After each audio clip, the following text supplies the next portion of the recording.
What's up, everybody? It's Pallet Town Smeargle, and today I have my Infernoid deck profile ready to show you all. It's a little bit of a work in progress. There's a few cards in here that I'd like to get or swap out, but I'm going to go through what I have right now. I am proxying one Infernoid Harmadic because for some reason it's crazy ridiculous to find, and I don't know why.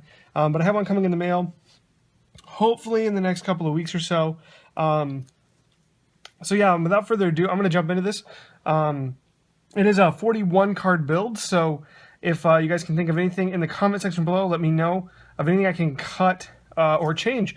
I'd love to hear your opinions on it.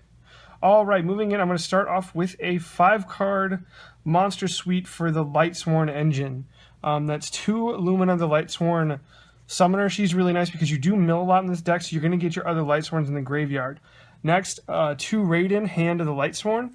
He's awesome because he's a level 4 tuner and he can mill 2 cards off, and then at the end of the turn he'll mill another. So if you don't end up using him as a tuner, most oftentimes I don't unless I'm needing to go for like a Black Rose Dragon to clear the field, or to make a Clear Wing Synchro Dragon to stop Necros from making their effects. Necros is pretty much your hardest matchup, so you're going to see a couple of techs in this deck that directly kind of counter that deck. So the last card for the Lightsworn engine is Lila, Lightsworn Sorceress. Thinking about maybe swapping her over to an Aaron, just because that's another out to Jinlock, which is pretty much shuts this deck down hard. I do like her in here because if you're not playing against Necros, she is a nice out to Vanity's Emptiness, which is kind of the same thing. But yeah, she might get changed over. But right now her ability to act like an MST is pretty good too. Alright, that's it for the Lightsworns, just those 5 cards. So moving into the Infernoid engine, start us off with our 3 ofs. 3 Infernoid Harmadic. He's a level 3 Fiend. All Infernoids have this ability, not an ability, but kind of a summoning restriction that they can't be normal summoned or set, which is kind of difficult, but that, you run a couple normal summons over there. And they cannot be special summoned if you control monsters with total number of levels and ranks above 8. So him being a level 3 is kind of nice to get over that, and then you can use another Infernoid or something else to get him off the field if you need to push for game. But he has an effect that once per turn you can destroy an opponent's monster, then he can't declare an attack that turn. That's fine. And then on your opponent's turn, as a quick effect, you contribute an Infernoid monster you control. No. Doesn't have to be an Inferno monster. You can tribute 1 monster you control, and you can banish a card from your opponent's graveyard, which is nice to push your opponent off balance or get some of your Necros opponents things out of their graveyard. Next up for the 3 ofs, 3 Antra. He has the same summoning restrictions and things, and the same tribute to banish a card. But his effect is you can return a 1 face-up card your opponent controls to their hand, which can be nice because you can return face-up spells and traps, but most of those are going to end up being, the most relevant one's going to be Vanities, so you can't really play him. But, one thing I do like about the Infernoid monsters, they all kind of have a spell or trap-like effect, one that we're kind of used to, which is nice because you kind of can't play too many spells and traps because they all end up in your graveyard. Right here we're playing 3 Infernoid Patrulia. Patrulia. He works like an MST. He destroys a spell or trap card on the field, and then he can't attack. It's also really nice for him being level 4 to go into rank 4 plays. Now coming into some of the heavy hitters. 3 Infernoid Attendel. If he destroys a monster, he can attack again. And his ability to tribute and banish a card can also be done on your turn, which is very handy if you have one of these other minor ones on the field that aren't really working for your combo or helping you push for game. You can summon him because he's 8, so as long as you don't have, weird combination. If you have like a Harmadic and a Patrulia on the field and they both use their effects, they can't attack, you can summon Attendel, sacrifice one of them off to banish something for your opponent's graveyard, and then keep making your plays. Or, sack them both off if you happen to be able to do that. Next we have Infernoid Saitsamas.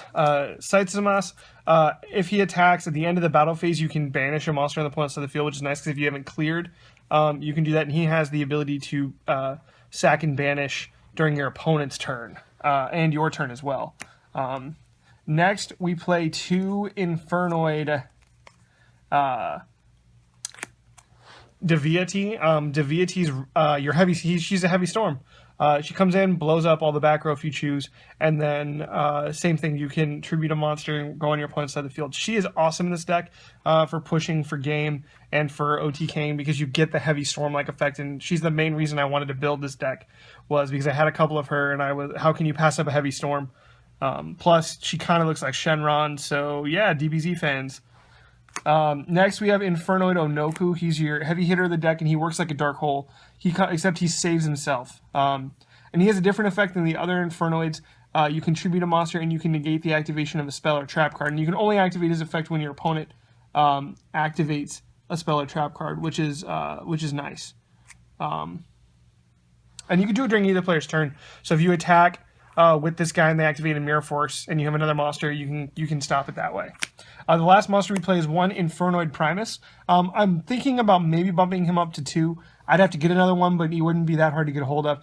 He can send a set card back to the deck, which can combo kind of nicely with a couple other cards we have in here. Right now, running him at 1 is kind of nice. I've kind of only seen him in the graveyard, but all the Infernoid monsters can be special summoned from the graveyard by banishing the required number of Infernoids, which is nice. Onto the spells. We run 3 Reasoning, which is pretty much your win condition, and 1 Monster Gate. Your opponent most oftentimes will call level 4 with Reasoning, but that's okay. So, you won't get your Raiden or your Lila or your Aaron if you play Aaron, but you can get Lumina out, which can be kind of nice. But if you play against someone who's never played against Reasoning before, your locals or something, and they call like a random level, then you're kind of free to go off. Monster Gate, like I said before, this is another one of your win conditions, is really, really good. If you have, let's say you have one of your Infernoids on the field because you made a play last turn and you draw this, you can sack it and get going. And I have a strong feeling this is going to get bumped up to 2 on the next list because Infernoids are kind of that deck Konami can still make money off of if they hit Necros and Shaddolls and stuff as hard as everybody seems to think they're going to do, which I still don't think they're going to do because they're still making tons of money off Necros, and people are still buying it, people are still playing it, people are still trying to pick up those cards. I don't think it's going to hit that hard. It is going to get hit, but I'd really like to see this card come to 2 just to be able to play the deck a little more consistently. 2 charge of the Light Brigades to get you your monsters. This is one benefit why you could play Erin as an out to Jinlock, because then she would be searchable. So that is one reason why I do want to put her in. Other spells, 1 Void Seer. This is kind of like a Lance in the deck, and you can banish it to save one of your Infernoids from destruction. I used to run it at 2, but it kind of clogs if you get more than 1 in your hand, which can happen sometimes. So 1 is good. I wouldn't suggest cutting this completely because it is a nice card. It's up to you, 2 or 1. I saw it an awful lot, so I just went to 1. Next up, 2 Book of Eclipse. This is one of my outs to Jinlock. And it's also nice because it resets your levels because you flip all your monsters face down. So on your turn, you Book of Eclipse, you set all the cards face down, you summon a bunch more monsters, then the end phase, they all flip back up, and it's not like they go away because you have more than 8. It's just like, well, now I have this huge field, and I can push for game. So yeah, it's good. 1 Regeki, 1 Dark Hole, just to have board clears and other outs to Jinlock. So main deck, we run 4 outs to Jinlock, which kind of seems like not enough, but it does work. 5, technically 7 if we ran Aaron, which would be kind of neat, but I'd have to get my hands on one because I can't even find one in my comments boxes, but that's a story for another time. And the last spell I'm running is Burial from the Different Dimension. This card I always seem to mill, but this just reloads your graveyard with some Infernoid monsters, which is amazing. And I'd really like to see this go to 2, but I know it won't happen. But come on, Konami, grant some wishes here. On to traps. I play 4 traps. I play 2 Fiend Grieving. It's a chainable for Foolish Burial, which is kind of nice, and it does mess up your opponent's graveyard, which is kind of a lot what this deck does. Is it does manipulate your opponent's graveyard, so you can make some interesting plays with it. And it's come in handy before if your opponent has a Necros card in their graveyard, maybe just 1, and they go to attack. You go to attack, and they Valk. To stop them from Valking, you can activate Fiend Grieving before the battle phase and clear that card out of the graveyard so they can't Valk you, or clear it out so they can't, banish it themselves or do something ridiculous with it.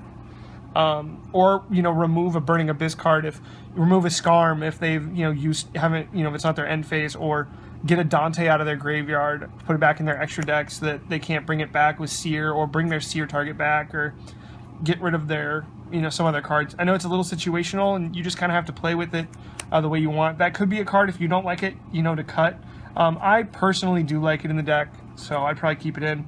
And the last two traps I play are two in the main deck, are two Needlebug Nest. I'm trying to get the deck to work a little bit faster, and Needlebug Nest kind of does that for you with the ability to mill 5, which is nice.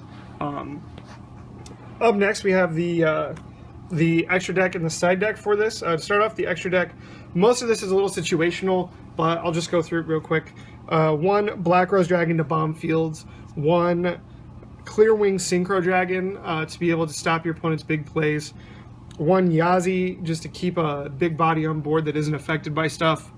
Crimson Blader is awesome in the mirror match and stops your opponent from playing bigger Necros cards. Wind Up Zenmaines for rank 3, Abyss Dweller, although I'd probably cut it at this point. 1 Castel to bounce stuff, also kind of works with Primus, but it's a bit of a stretch. 1 Diamond Dire Wolf because he does clear himself off your board, and so you can make him deal with a problem card and then go in for more plays. 1 Exiton Leo, start off our synchros. He's kind of hard to make, but he can be good. 1 Star Eater, and then Morix Seas in here. 1 number 74 Master of Blades, 1 Felgrand, and then 2 cards which I'm going to explain here really quick for those of you that don't quite understand. 1 Scrap Archfiend and 1 Gemknight Pearl. That's because the Infernoid summoning condition requires it to be an effect monster. So you can make either one of these and then make more big Infernoid monsters and push for game. It's really nice to be able to make a Gemknight Pearl and an Attendel, 2 Attendels, or an Attendel and a Systemass, or an Attendel and a Onoku and not blow up your field, or an Attendel and a Deviati and clear the back row. And that's game right there. Gemknight Pearl and 2 big Infernoid monsters is game. Or Scrap Archfiend, same thing. Alright, on to the side deck. Gonna go through real quick. Triple Maxi, because Maxi's a really good card right now, and it's gonna be in everything I build just because I like it a lot. Triple Artifact Lancia. This is just a further tech to stop the Necros players. Next up, 1 Lila Lightsworn Sorceress, just to get more back row clearing, and alongside her, triple Mystical Space Typhoon. The second copy of Dark Hole, and the second copy of Voidseer, just in case you need either one of them. Traps in here, really simple. 3 Breakthrough Skill, just to be able to stop effects from going off, because it's nice that you can play it from your graveyard. Alright, that wraps it up with this Infernoid deck profile. Let me know anything you would change in the comment section below. Like, subscribe if you haven't already. I mostly do Pokemon content, and these deck profiles have been kind of holding it over until I can finish up some stuff with this project that I'm working on. But if you did like the video, please go ahead and give me a thumbs up in the down below with that like button. I'd really, really appreciate it. Follow me on Twitter. Link will be in the description below. With all that being said, this is Pallet Town Smeargle signing out.